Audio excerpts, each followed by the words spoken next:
What's up? I'm Rhythm. And I'm Legacy. He's nobody. What's up? I'm Rhythm. And I'm Legacy. And you check it out. What's up? I'm DJ Rhythm. I'm Legacy. And you check it out.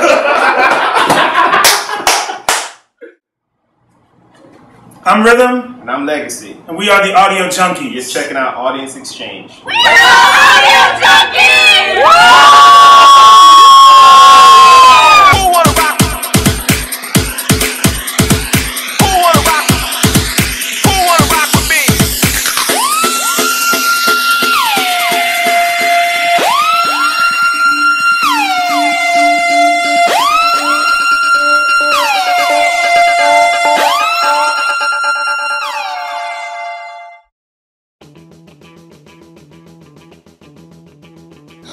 The Audio Junkeez are a dual DJ group that spins simultaneously on 4 turntables. Basically what we do is we combine the art of turntablism with true mix and blending techniques.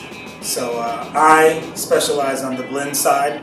I'm a house DJ. And I'm more of a scratch DJ because I came up in hip hop. And together we create the Audio Junkeez movement. The Audio Junkeez sound is, it's hip hop, it's electro, it's house, it's dance, it's reggae, it's everything that feels good about music, mixed and mashed and put in a way that you guys can enjoy it. I mean, at the end of the day, we're party DJs. So open format is probably what we would kind of be categorized as, with like a heavy influence of electro, basically. When you come to an Audio Junkeez concert, you expect to see a straight up and down party. I mean, what we do is party rock, play loud music, have a good time, and play all the music that people love on top of playing, like, you know, our singles like Skyscrapers and things of that nature. Yeah, it's just craziness. We like to have fun. We like the people that come to see us to have fun. Music is a love movement for us, so we just have fun, and that's all you're gonna do. We are a dual DJ group, but we make music. Our hit single Skyscrapers has allowed us to reach many new audiences, but at the end of the day, we make music so that we can go out and perform. The live show is where you see the magic of Audio Junkeez. I mean, it's all about taking the stuff that you've heard from us, you know, our mashups that we've done in the past to, you know, obviously our new song that's out right now, Skyscrapers, but taking all those things that we've done and blending it in a way that it can be presented live. I mean, our live show is really our calling card in a sense. I mean, that's pretty much what we do. What got me into DJing is I've always been into music. So I played the drums for my father's church for many, many years. And when I went to college, a friend of mine came to me and said, you know, would you like to learn how to DJ? And I'm like, yeah, that'd be awesome. He taught me how to DJ, and I mean, I've always had a love for it. I just couldn't do it because of, you know, my upbringing. You know what I'm saying? But once my friend kind of put me down, that was like the end all be all. Yeah, I started when I was really young, and my next door neighbor in Chicago was a DJ. I would just go and watch him, and one day, like, similar situation, he's like, yo, you want to try this? After that, I was hooked. I stopped playing at the playground and I was practicing after school every day. That's what got me started, and what my parents thought would be just a fad turned out to turn into a career. We actually met in Atlanta, Georgia at a party that Rhythm's friend was putting on. Yeah. And the guy that I DJ'd for, his name's Jaws of Life, he's an MC out of Atlanta, I live in LA. He asked if, you know, his DJ, myself, could actually DJ parties as well. To make a long story short, they asked if the other DJ that was there could use my equipment, and I said. So the other DJ happened to be Rhythm, and he brought his equipment, I brought my equipment, so we ended up DJing on 4 turntables like that very night. Like, I did my set, actually Rhythm did his set, and then I did my set, then all of a sudden Rhythm jumps up on stage. Yes, that's what I do. I just jump in on other people's sets. And he was pissed. Yeah, 4 seconds. But you know, he got over it because the blend was tight, and that was the birth of what would become Audio Junkeez. And that night when we realized that we had similar tastes, but also had our own individual styles. So the blending between, you know, my style and rhythm style, along with the fact that we both kind of listened to the same music, was actually born that night. Yes. You know, I don't even know how many years ago it is. And, you know, that's crazy. 12 months later, we were on a tour, and Yeah. we haven't stopped since.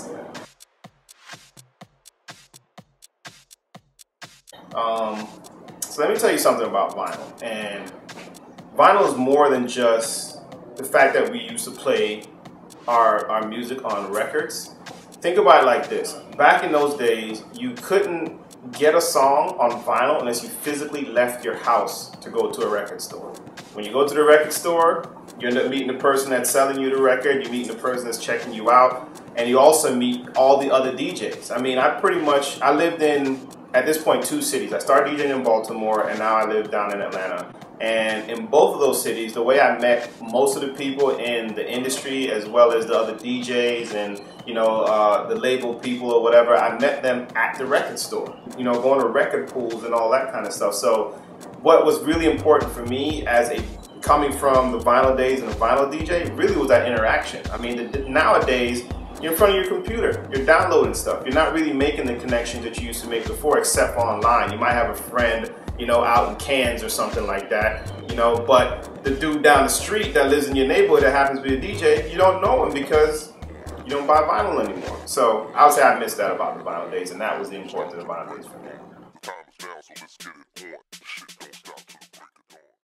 Club performances and stage show performances are just 2 different worlds.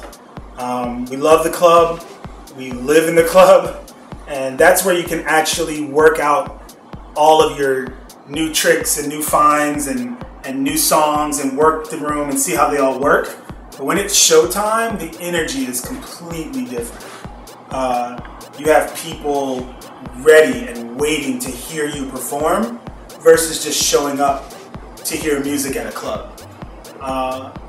But as Audio Junkeez, we look at things, we look at them the same as far as what we give to the people. You're gonna get a lot of excitement, craziness, but trust me, we didn't get into this game to be in the studio.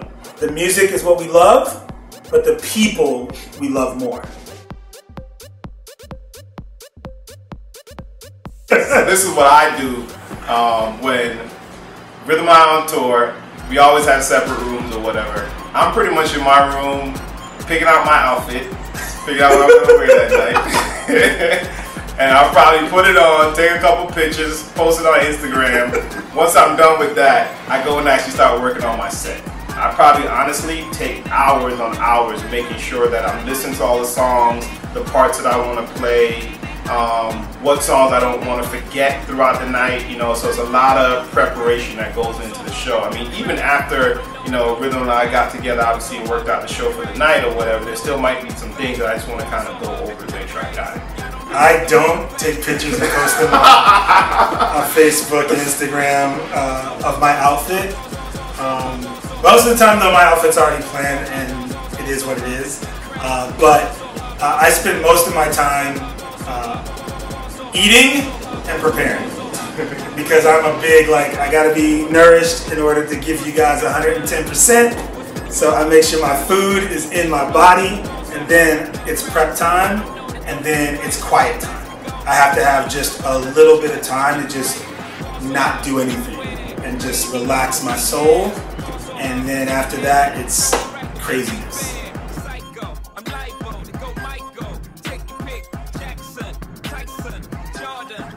I have a question for you, audience. When you're in the club and a DJ, let's say, plays a house record, and then right after that they play a hip-hop record, and then right after that they play a reggae record, do you prefer that, or do you prefer them to kind of stay a little bit longer in each set before bouncing back and forth between records? Allow me to reintroduce myself. My name is Ho. I have a question for you. We taking it back. Who wants slow songs reintroduced into the club. With the red lights and everything. Like Yeah, the like jam.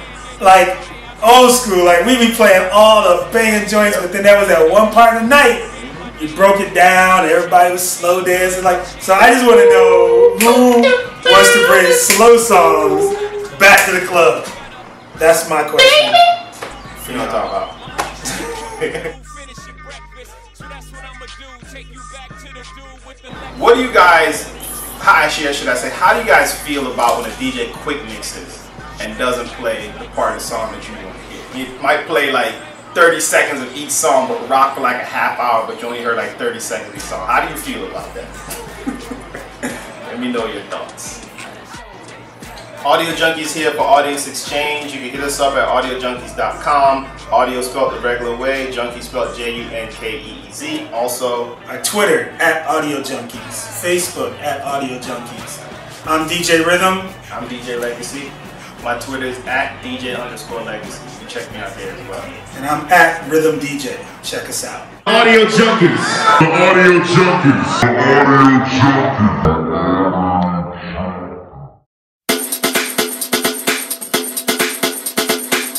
Who are the Audio Junkeez? First of all, we're not ball washers.